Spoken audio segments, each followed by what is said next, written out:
আপনাদের চোখে একটা জিনিসই ভাসে, আর সেটা হচ্ছে রায়হান ভাইয়ের গার্লফ্রেন্ড দেখবো। নেন দেখেন। হয় এইটাই হইতেছে আপনাকে জাতির ভাবি আর আমার হবু বউ। এর একদিন মজা করে বলেছিলাম তোমাকে বিয়ে করব না। কি বলেছিল জানেন? এরপর আমি রেগে বলেছিলাম তবু আমি তোমাকে বাদ দিয়ে অন্য মেয়েকে আমার গাড়িতে ওঠাবো। তখন কি বললো জানেন? এরপর আমি বললাম তবু আমি তোমাকে বাদ দিয়ে অন্য মেয়েকে বিয়ে করব। তখন কি বললো জানেন? এইবার আপনারাই বলেন, রায়হান এবং রায়হানের গার্লফ্রেন্ডের মিথ্যার প্রেম কাহিনী আপনাদের কেমন লাগতেছে? চমৎকার লাগতেছে। চমৎকার তো লাগবে। এত সুন্দর একটা পরীর মতো মায়ের লগে আমার মতো ছেলের প্রেম কাহিনী লাগারই কথা চমৎকার।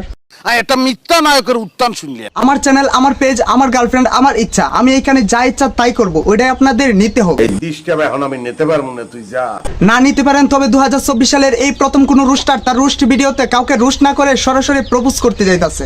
যদিও আপুটা আমার থেকে বয়সে অনেক বড়, তাতে কি এনারা যদি 18 আর 60 ম্যাচিং করতে পারে তাহলে আমি কেন পারবো না? তো যাই হোক, ভিডিও শুরু করা যাক।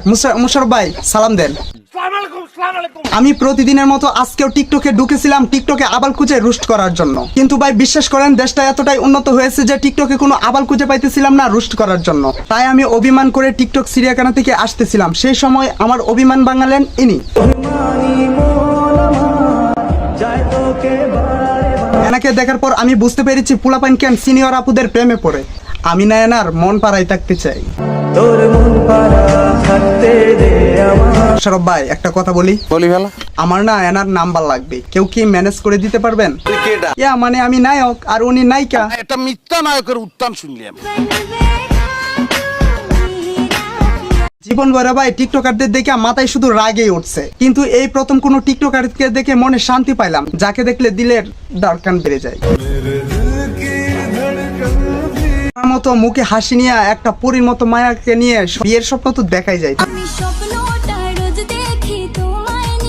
আচ্ছা স্বপ্ন যেহেতু দেখো তাহলে একটা কাজ করো, তোমার বাসার ঠিকানা দাও, তোমার বাসায় গিয়ে বিয়ের কথা ফাঁকা করে ফেলি। এখন বলো তোমার বাসা কোথায়? আমাকে কিছু জিজ্ঞেস করবেন না। কেন, কি সমস্যা? আমি কাগজে পড়েছি শহরের অচেনা ছেলেরা মেয়েদের চুরি করে বিক্রি করে দেয়। এতক্ষণ পরে একটা কথা কইলা। আপনাকে বলিনি কিন্তু হয়তো। আচ্ছা বুঝতে পারছি। এইবার কো তোমার বয়ফ্রেন্ড আছে? না মানে এটা 2024 সাল বলে। এই 2024 সালে বয়ফ্রেন্ড কি জিনিস এটা তুমি বুঝো না? ও আচ্ছা। তো যাই হোক, এতদিন যারা রায়হানের গার্লফ্রেন্ড দেখতে চাইতেছিলা, আজকের ভিডিওর মাধ্যমে তো রায়হানের গার্লফ্রেন্ডকে দেখে নিলা।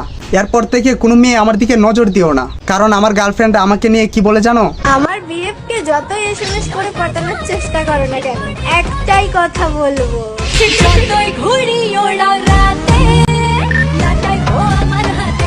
আমি যেমন জাল, আমার গার্লফ্রেন্ডও তেমন জাল। আপনার এত প্রতিভা। মুশারফ ভাই প্রতিভা তো আমার না, যা প্রতিভা সব তো তার, মানে আমার গার্লফ্রেন্ডের, যিনি একজন টিকটকার হওয়া সত্ত্বেও আমার মতো রুস্টারের মন জয় করে নিয়েছে সমালোচনা না করে। নিয়ে সমালোচনা